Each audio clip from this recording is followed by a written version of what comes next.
يا ترى فكرت قبل كده ان اللحظة الجاية ممكن تكون اخر لحظة في حياتك؟ طب يا ترى لو الموت جالك النهاردة هتكون مستعد؟ طب لما سمعت عن موت احمد عامر وديوجو جوتا هل فكرت في لحظة انك لو كنت مكانهم دلوقتي؟ بالله عليك اسمع معايا للاخر وتعالى نتكلم بصراحة من غير رعب بس بشوية وعي. مش هنعمل دراما بس هنتكلم عن الحقيقة اللي بنهرب منها كلنا، الموت الفجأة.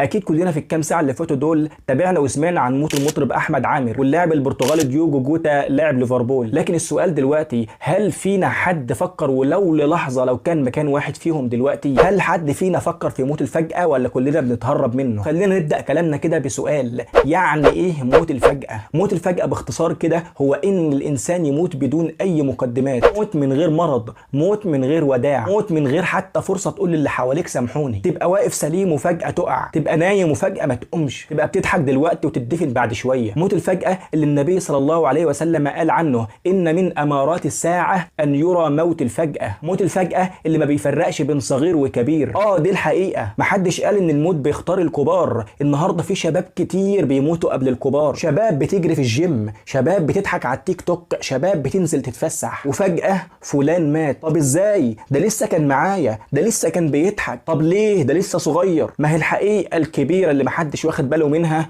ان الموت مالوش علاقة بالسن. الموضوع كله في القدر والعمر مش في السن. مشكلتنا ومصيبتنا ان احنا بنتعامل مع الدنيا وكأن العمر لسه طويل، بنأجل السلام وبنأجل الاعتذار ونسينا ان ممكن الساعة الجاية اصلا ما تجيش. الموت لا بيستأذن ولا بيفرق ولا بينتظر. مشكلتنا ان احنا اتعودنا اننا نأجل ونحط اعتمادنا كله على السن. واحد يقول لك هتوب لما اكبر، والتاني يقول لك هصلي لما اتجوز، والتالتة تقول لك هتحجب لما ارجع من السفر، والرابع يقول لك هبطل الحرام من بكره. طب يا عم ما فكرتش مره لو ما لحقتش تكبر؟ ما فكرتش مره لو ما لحقتش تتجوز؟ ما فكرتش مره لو ما لحقتش ترجع من السفر؟ ما فكرتش مره لو ما فيش بكره؟ ما فكرتش لو الموت جه فجأة هتقول له استنى اما اعمل؟ النية لوحدها مش كفاية، لازم خطوة، لان موت الفجأة بيكلمنا كل يوم بس احنا اللي مش سامعين او عاملين نفسنا مش سامعين. كل جنازة بتحصل وبنمشي فيها، كل بوست نعي بنشوفه وبنترحم عليه، كل موبايل بيرن ويقول لك فلان مات. دي مش مجرد اخبار وخلاص، دي رسائل من ربنا بعتها لك. ربنا بيقول لك خد بالك الدور جاي عليك. بس المشكلة احنا اللي مشغولين ومش واخدين بالنا، اللي مشغول بالماتش واللي مشغول بالترند واللي مشغول بمشاكل الناس واللي مشغول بالزعل اللي ملناش فيه ذنب. النبي صلى الله عليه وسلم قال اذكروا هادم اللذات، الموت. فكر في الموت كل يوم وكأن النهاردة آخر يوم في حياتك. فكر في الناس اللي ماتت فجأة دي بدون أي مقدمات، لأن الموت مش هيجي يستأذنك، الموت أسرع من المتوقع. ما سمعتش عن الشاب كريم، الشاب اللي لسه عنده 22 سنة، رياضي جدا وشكله ما شاء الله صحة وبنية، خرج من الجيم وأخد نفس عميق وقال لصاحبه أنا حاسس براحة غريبة النهاردة. وهو راجع بعربيته تعرض لأزمة قلبية مفاجئة ووقع ومات وهو كان لسه منزل ستوري من 10 دقايق بيضحك. مات وامه كانت لسه بتجهز خطوبته للاسبوع اللي بعده. طب ما سمعتش عن ندى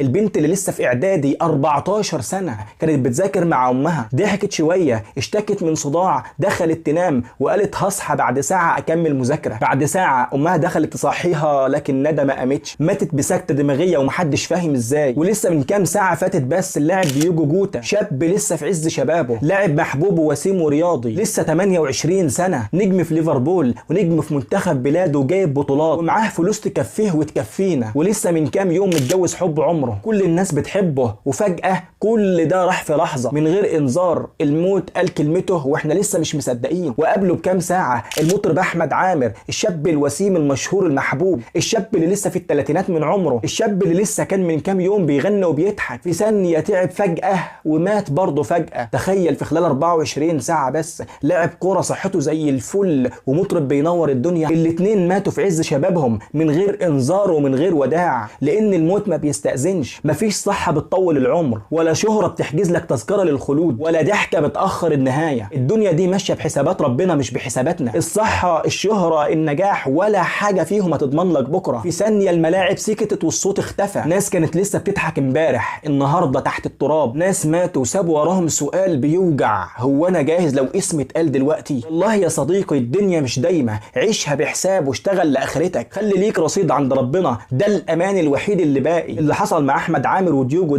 ده صدمة وإنذار وتنبيه لكل متابع مش عايز يغير من نفسه، لكل مطرب ومغني لسه مش ناوي يتوب، لكل ممثل لسه مش ناوي يرجع، لكل مشجع لسه بيضيع وقته، لكل عاصي لسه مصمم على اللي في دماغه. إنذار وتنبيه لكل إنسان، تنبيه بيقول لك مش لازم تكون فقير أو كبير في السن عشان تموت. أوقات بيجوا الموت وانت في أحلى لحظة عشان يذكرك ويقول لك إن الحياة مش مضمونة. وخليك عارف إن الموت المفاجئ مش دايما علامة رضا ولا علامة راحة. في ناس بتموت وهي طاهرة وبتكون علامة حسن خاتمة ليها، في ناس بتموت فجأة وهي غرقانة في ذنوبها. الفرق بس في الاستعداد. فخليك دايما مستعد، مش مطلوب منك تبقى شيخ، بس صلي حتى لو مقصر، ارجع رد المظالم، سامح واطلب السماح، بطل غيبة، بطل نميمة، ارجع عن اللي في دماغك، ارجعي وتحجبي وحافظي على نفسك وعلى دينك، حب الخير وحاول تسيب أثر، سيب حاجة بعدك تقول الراجل ده كان كويس، خدها عظة، عيش بس ما تتغرش، واشكر بس ما تنساش النهاية، لأن موت الفجأة ده بداية، أيوة بداية لحياة تانية ما فيهاش لا شهرة ولا ترند ولا جمهور، حياة فيها انت وربك وعملك. عايزك تفكر دايما وتحط في دماغك لو مت دلوقتي ايه آخر حاجة هتفتكرها؟ ايه آخر رسالة كنت كاتبها؟ ايه آخر صورة كنت منزلها؟ ايه آخر موقف عملته مع امك واهلك؟ ايه آخر فيديو نشرته او شيرته؟ فكر، ممكن تكون الحاجات دي هي آخر حاجة هتتقفل بيها صفحتك في الدنيا. اسأل نفسك بجد، لو الموت جالك دلوقتي هتقابل ربنا بايه؟ بقناة على اليوتيوب فيها موسيقى واغاني وعدد مشاهدات بالملايين، ولا حساب على التيك توك بترقصوا فيه وبتظهروا عوراتك قدام الناس، ولا بموبايل مليان اغاني ومعاصي، ولا بقلب متعلق بالدنيا، ولا بعمل صالح وتوبة خالصة لله؟ بالله عليك يا اخي ما تأجلش توبتك،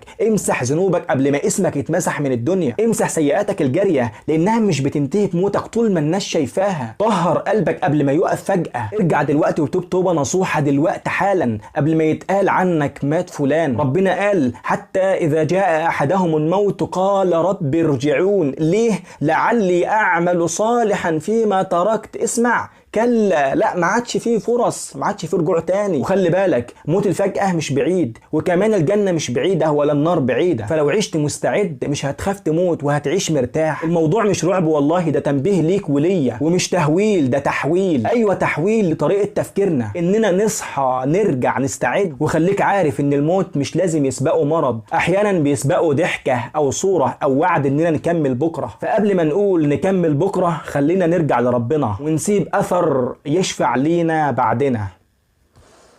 سلام.